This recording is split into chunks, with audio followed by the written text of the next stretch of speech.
we're good to go. It feels more professional in here. Like this much more. Actually, feels quite a bit more. I was going to say, it seems like a lot of it more. It's squared up, kind of. Things are level now. Wait till it's like this. And everybody's like, nope, not even close. Welcome back. We're the Bourbon Junkies. I'm Dan. And I'm Sean. And tonight, we drink Woodford Reserve. 4 grain. Almost said it wrong. Yeah. You know what? It's like H. Taylor. Woodford Reserve wheat 4 grain.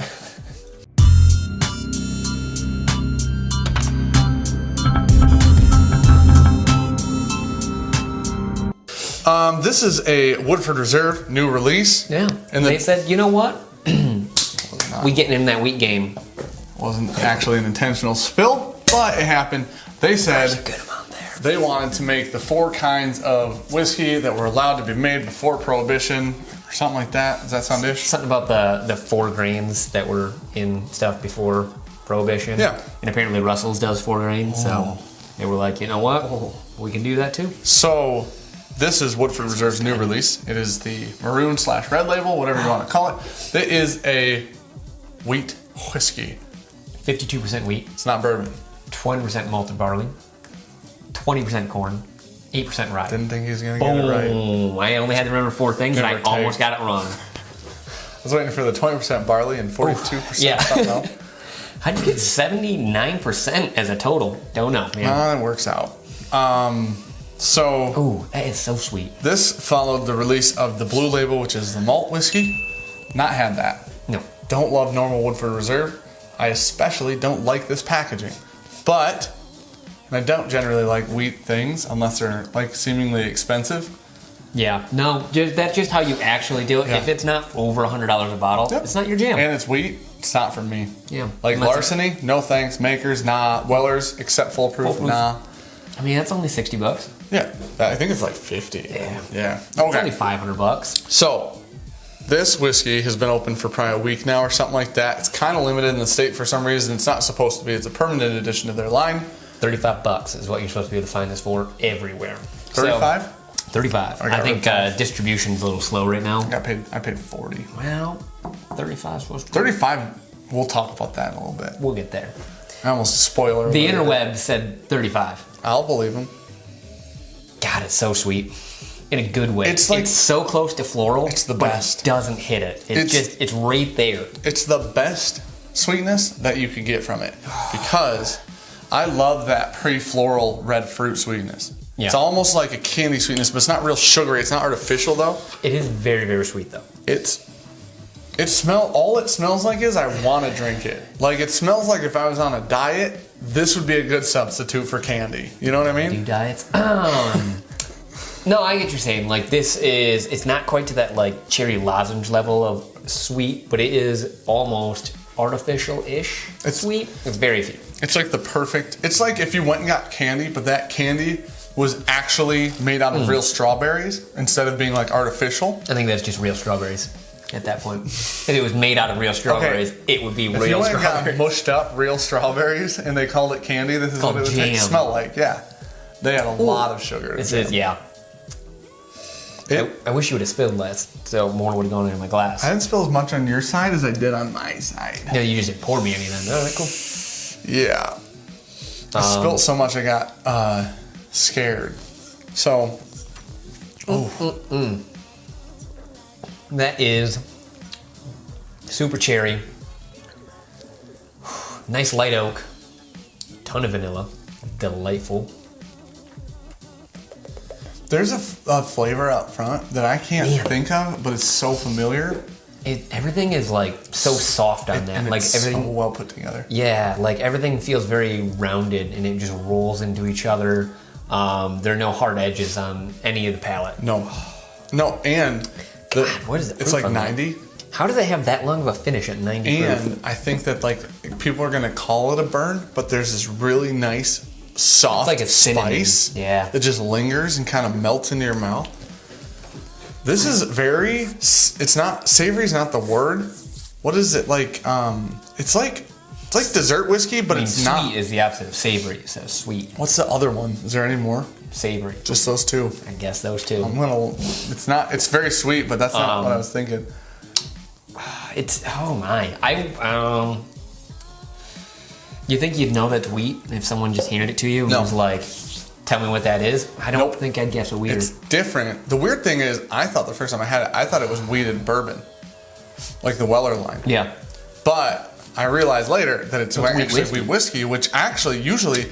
When's the last time we had Bernheim? I don't drink that. Nope. And it's open, and we don't drink it. Because we really... There's a whole bottle of it around here somewhere. It's really flat. Yeah. And I don't think Bernheim's cheaper than this. I could be wrong, but I don't think so. Bernheim, I think, is a couple bucks cheaper. Maybe I think 30 it's like bucks. 28 or 30, yeah. So let's call Bernheim 30, and this is supposed to be 35-ish. So I would relate this much closer to a Weller 107 or an Antique 107 than I would Bernheim. Way better. I would say that's more like a special reserve store pick. Like, it feels better than a special reserve, but it's not a 107 for me. Like, 107 has so much more oomph on it. So 107 has that floral note. It does. But 107 has that nice spiciness. That's the only good part of 107 is the spice. Man, it is like a really lingering cinnamon. Even in here, even in this area. Yeah, there's no way I would ever be able to pick that out as a wheat whiskey. I love it so much. This is like I don't know. It's just great. You got a grade for that? Yeah. A plus. I'm good with that. At $35, that's one of the best daily drinkers if you're willing to spend that. That's what I'm trying to think of. Like, you're getting all good bourbon flavors. Everything's so nice and soft, but still full flavor. Yeah. It's ridiculously good. That is probably by far my favorite Woodford product. Without a doubt. Yeah, there's the entire... Wait, hold on. Which is this better? Here's the question. Than the brandy? Somehow I'm going to compare this to their limited release. Their $140 a bottle. All right. Time to see if 35 holds up against 140. The one-time release $120 whiskey. Oh, is it 120? I thought it was 140. Still expensive. Okay, so that has that rich, sweet oak where this doesn't. Oh my god. But this is, by the way, hands down our favorite one ever. It's the brandy cask finish. Okay, so you can tell it genuinely seems like there are similarities between the two. There are. And on the nose. Okay. I said similarities. On the palates, no. Okay. Just think similarities. I'm thinking this makes it... Third of the price. Okay. Not limited release. Similarities for sure. So here's the problem with it. This bat's at its price tag. This bat's well above its price tag, but not that much above its price tag. I don't know, man. There are more similarities than I care to admit for the price difference. That is my second favorite Woodford product ever to be released. By far favorite under $100, and I can still get, so it's not even a competition. That's the thing.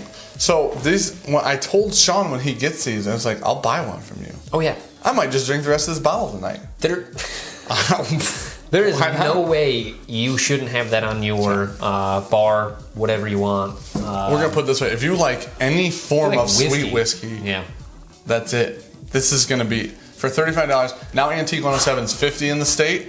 Never again. I can't find it. So. Since this exists. This was $120. I'd still buy one of these to 3 of these. That'd be my ratio. I can't wait to get to the end of the year because this might be one of like the best freaking contenders, you know? I'd say like the best release of the year so far. Easily the most unsuspecting. Yeah. I was like, who cares Woodford's coming out with that? Yeah.